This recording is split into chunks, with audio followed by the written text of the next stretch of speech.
Alright, so let's ask ourselves a what's the word I'm looking for? A motivating question.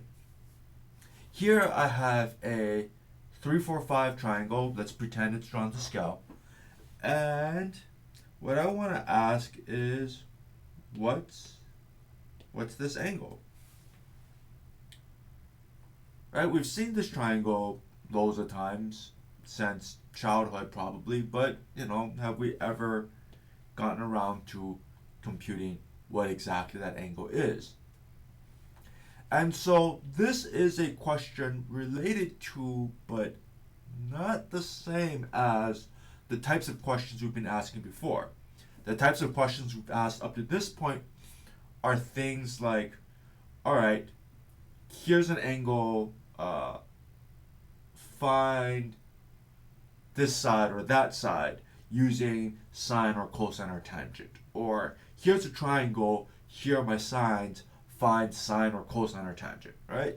So we've gone back and forth from trigonometric values to ratios of sides and ratios of sides to outputs of trig functions, but we've never gone from ratios of sides to angles. We have taken angles and used trig functions to find the sides, but not the other way around, right?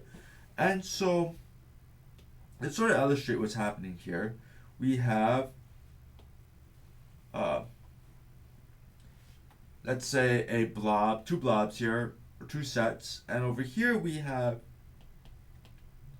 all the possible angles, and over here we have all the ratios of sides. And so far what our trig functions have been doing are taking angles as inputs and taking them to ratios of sides.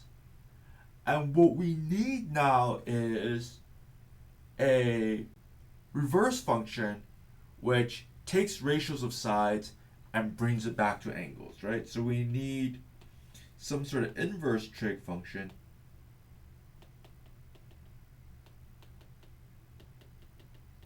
whose inputs are ratios of sides and whose outputs are angles. And to illustrate what's going on here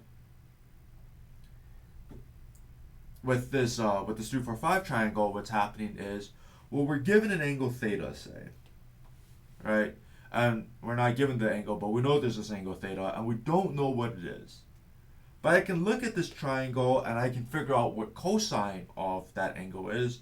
Well, cosine is base over hypotenuse. So if I go via cosine, that's 3/5, right? And so what I need is a inverse trig function that'll take this if I input in 3/5, its output will be the original angle, and thereby I can compute that angle.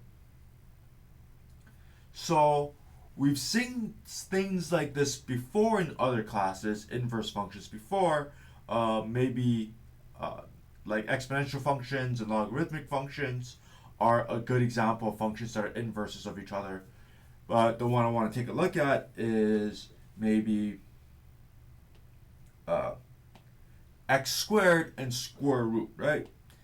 So, right, if I take a number and I square it, I get its square. And if I want to get back to the original, then I have to take the square root. But if you recall, it doesn't exactly work as cleanly as what I just said, right? If I were to draw myself a parabola, right, there's a reason that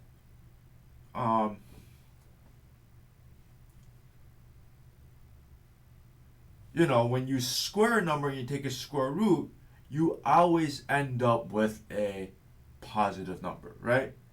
Because when you square it, your negative, your input, if it's negative, becomes positive, and you take the root, it's positive again.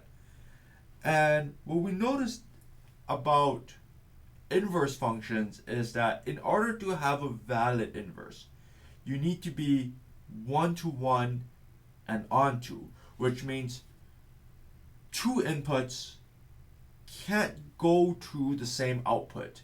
You have to be able to map to everything in your codomain, but more importantly, you need that you can't have a bunch of stuff map into the same thing, because then you don't know how to go backwards, right? If I have 1,000 things going to one thing, who do I choose to go back to?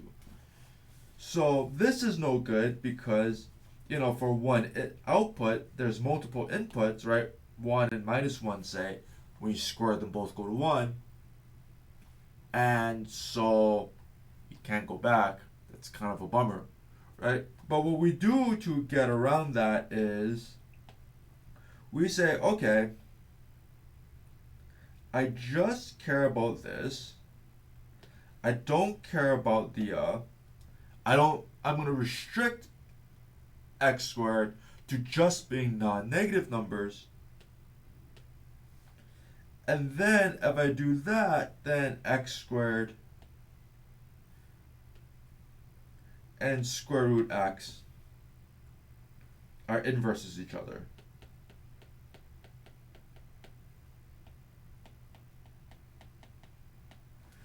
Or sorry, root x. And so my inputs and my outputs now, if I take a non-negative number and I square it, and I take its square root, I get back the same number. If I take a non-negative number, take its square root, and then square it, I'll get back the same number. So composition either way will cancel each other out or annihilate each other. And that's exactly what we want to happen here, right? We want theta to go to some value. We want that value to go back to theta, and we want these two functions to cancel themselves out or each other out. Now, we have an issue here that's similar, right? Because for cosine, say,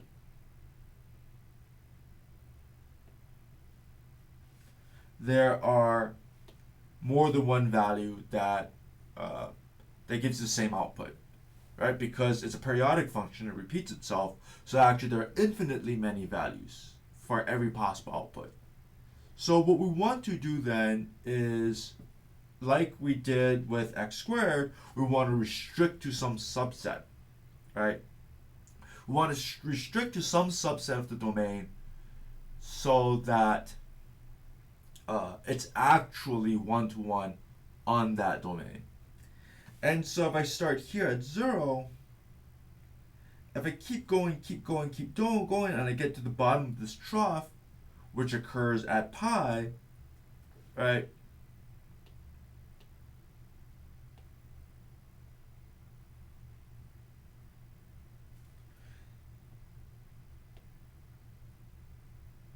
That piece of the domain, that will be 1-to-1, right?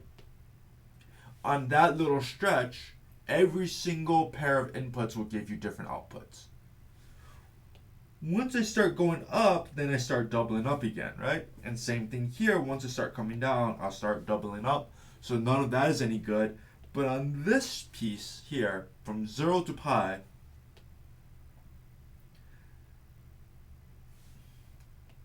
so 0 to pi, so on that particular stretch, if I just define cosine there, it'll be 1-to-1.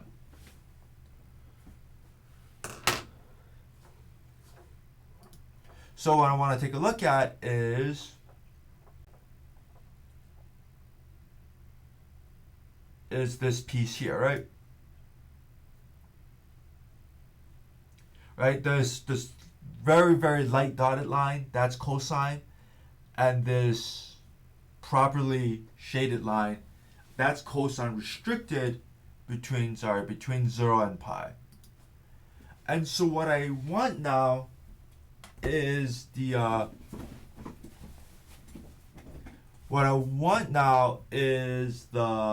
inverse of this, and what the inverse function does is it just flips the role of the inputs and the outputs. So everything that used to be an input is now an output. Everything that used to be an output is not an input. And that will give me the inverse function. And very often one is asked to think of the input function as just reflection across the y equals x line, right? So outputs become inputs and inputs become outputs. So let's say I have a point, and I really, again, only care about a be between 0 and pi. On this domain, what I want to see then is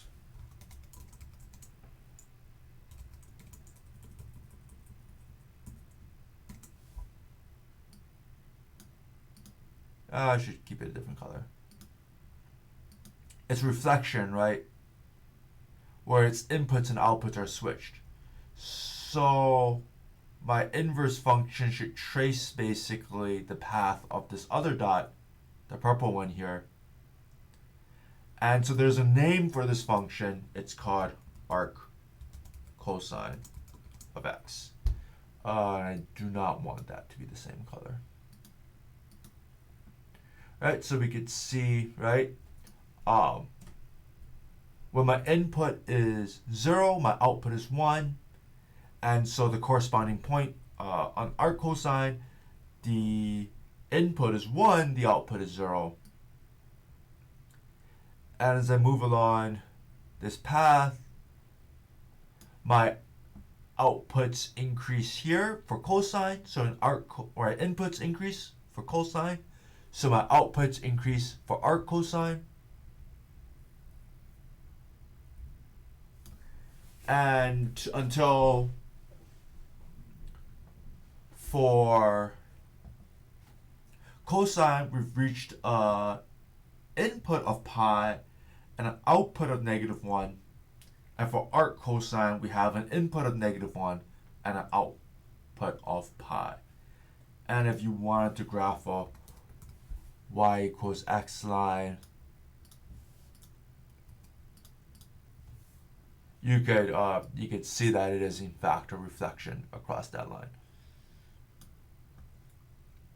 And so we now have this nice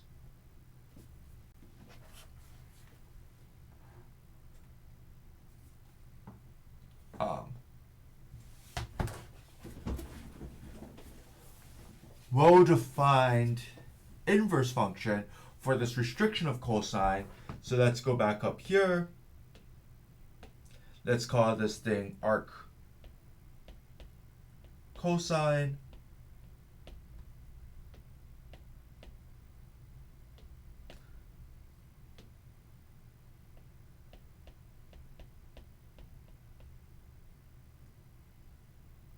Arc cosine, which takes the ratios of sides and takes them back to angles. And so something that students sometimes get confused with in this discussion is they think that the arc cosine functions and the other inverse trig functions are just a different type of trig function where the inputs are angles and the outputs are some way to manipulate the ratios of sides. And that's not true. We want to keep the perspective that the arc functions take in ratios of sides and output angles. And so let's just go over some properties of arc cosine. Right. Well, some things we should know about is that its domain,